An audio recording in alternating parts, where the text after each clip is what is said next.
بسم اللہ الرحمن الرحیم۔ السلام علیکم ناظرین، سمینہ خان ایک مرتبہ پھر آپ کے سامنے حاضر ہے اور آج کے پروگرام میں ہم بات کریں گے ایک ایسے موضوع پر جو کہ آج کل سب کانٹیننٹ میں جس پہ بہت بات چیت ہو رہی ہے، لیکن حقیقت کیا ہے، کیا ہونے جا رہا ہے، یہ آپ کو جو آپ کا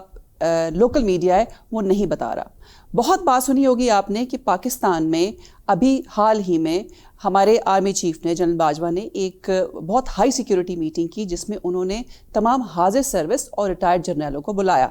اور یہ اپنی نوعیت کی ایک بہت ہی اہم میٹنگ تھی۔ بلکہ میں نے بہت عرصے بعد ایک ایسی میٹنگ دیکھی جس میں حاضر سروس جرنیل بھی شامل تھے اور ریٹائرڈ فوجی جرنیل بھی شامل تھے۔ اگر ہم ریٹائرڈ جرنیلوں کی بات کریں تو اس میں جنرل جہانگیر کرامت، جنرل احسن سلیم حیات، جنرل طارق مجید، جنرل راشد محمود اور جنرل راحیل شریف بھی موجود تھے۔ اب جنرل راحیل شریف کی موجودگی نے اس میں میٹنگ کو اور زیادہ اہم بنا دیا۔ سب یہ چمگویاں کریں کہ آخر اس ہائی سیکیورٹی میٹنگ میں ڈسکشن کیا ہوئی، تو میں آپ کو بتاتی ہوں کہ یہ ڈسکشن کس حوالے سے تھی۔ انڈیا اور چائنا کے جو تعلقات ہیں اور آج کل جو ان کے درمیان ایک لداخ کے معاملے پر جو ایک خاموش جنگ چل رہی ہے، اس کے حوالے سے تو آپ نے ضرور بہت سی رپورٹس دیکھی ہوں گی، بہت سی نیوز دیکھی ہوں گی، لیکن آپ نے یہ دیکھا ہوگا کہ انڈیا نے آج تک اس بات کو ایکسیپٹ نہیں کیا کہ چائنا انڈیا میں گھسا ہے، بلکہ مودی نے ہمیشہ یہ کہا کہ نہ ہی ہمارے ملک میں کوئی گھسا ہے اور نہ گھسا ہوا ہے۔ آج انڈین جو وزارت دفاع ہے انہوں نے اپنی ویب سائٹ پر ایک ڈاکیومنٹ شائع کیا، اور بہت ہی حیرانگی کی بات یہ ہے کہ کچھ ہی گھنٹوں کے بعد اس ڈاکیومنٹ کو ریموو کر دیا گیا۔ اب اس ڈاکیومنٹ میں تھا کیا؟ اس ڈاکیومنٹ میں جو وزیر دفاع انڈیا کے، انہوں نے اس بات کو ایکسیپٹ کیا کہ اپریل سے چائنا انڈیا میں موجود ہے اور کارروائیاں کر رہا ہے۔ یہ سفارتی محاذ پر میں سمجھتی ہوں کہ انڈیا کی ایک بہت بڑی شکست ہے، اور یہ ایک ایسی حقیقت کو تسلیم کیا گیا جس سے مودی نے ہمیشہ انکار کیا۔ اب یہ بھی سنا جا رہا ہے کہ شاید آنے والے وقت میں، اگلے چند مہینوں میں، یعنی کہ اکتوبر، نومبر یا دسمبر میں چائنا اور انڈیا کی جنگ ہو سکتی ہے۔ آپ کو پتہ ہے کہ انڈیا، پاکستان اور ان علاقوں میں سردیوں میں جو پہاڑی علاقے ہیں وہاں پر تقریباً -20 ڈگری تک ٹیمپریچر جاتا ہے، اور جب برف باری ہوتی ہے تو بہت مشکل ہوتا ہے فوجوں کے لیے خاص طور پر موومنٹ کرنا اور جنگ میں شامل ہونا یا جنگ کرنا۔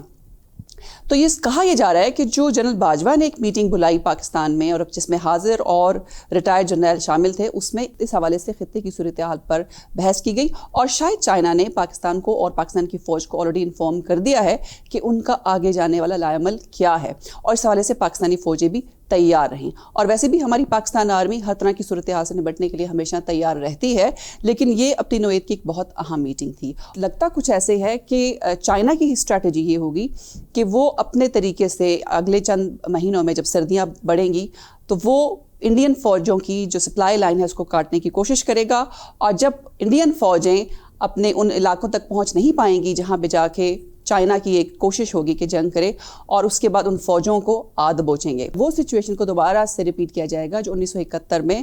بنگلہ دیش کے حوالے سے جو جنگ ہوئی تھی تب ہوئی تھی، اور پھر پاکستان کو اپنی فوجیں واپس لانی پڑی تھی۔ یہ اپنے طریقے سے ایک بہت ہی انتہائی دلچسپ صورتحال ڈیولپ ہو رہی ہے، اور خطے کا جو امن ہے اس کو بھی خطرہ ہوگا، اور اسی حوالے سے جنرل باجوہ نے یہ میٹنگ بلائی، اور چائنا اپنے طریقے سے تیار ہے اور اس کو پاکستان کی حمایت بھی حاصل ہوگی اور پاکستان چائنا کی حمایت کرے گا، لیکن اس کے ساتھ ساتھ امریکہ نے اگرچہ کہ انڈیا کو اور مودی سرکار کو اپنی حمایت کی یقین دلائی ہے اور اسرائیل بھی ان کی مدد کرے گا، لیکن سفارتی محاذ پہ انڈیا کوشش کرے گا۔ ہو سکتا ہے کہ سب سے پہلے جو انڈیا کے چیف آف آرمی اسٹاف ہیں وہ چائنا کے چیف سے ملیں، اور اس کے بعد اگر یہ میٹنگ بھی ناکام ہو گئی تو جو اجیت دوول ہیں وہ جا کر چائنا کے ہم منصب سے ملیں گے، اور اگر وہ میٹنگ بھی ناکام ہوئی اور اس سے کچھ نہ نکلا تو پھر شاید مودی سرکار جا کر چائنا کے صدر سے ملنے کی کوشش کریں۔ لیکن اگر وہ میٹنگ بھی ناکام ہو گئی، انڈیا جو ہے وہ امریکہ کو سے ریکویسٹ کرے گا کہ وہ انٹروین کرے اور انڈیا کی مدد کرے۔ اب اگلے چند مہینوں میں سچویشن مزید خراب بھی ہو سکتی ہے، حالات خراب ہو سکتے ہیں، لیکن ہم دیکھیں گے کہ کیا ہونے والا ہے۔ ہم نے آپ کو جو لیٹسٹ سچویشن تھی اس سے آپ کو آگاہ کیا اور یہ بتایا کہ پاکستان میں ہونے والی ہمارے جنرلوں کی جو کانفرنس تھی، ہائی سیکیورٹی میٹنگ تھی جو جنرل باجوہ کی، وہ کتنی اہم تھی، اس والے سے اپڈیٹ کیا۔ یہ تھا آج کا پروگرام، اور مزید اس طرح کی اپڈیٹس حاصل کرنے کے لیے آپ میرا چینل لائک سبسکرائب ضرور کریں، اور اگر ویڈیوز پسند آئیں تو ان کو شیئر بھی کریں، اور کامنٹ باکس میں اپنا کامنٹ بھی دیں، اور میں آپ سے ملاقات کروں گی اپنے اگلے پروگرام میں۔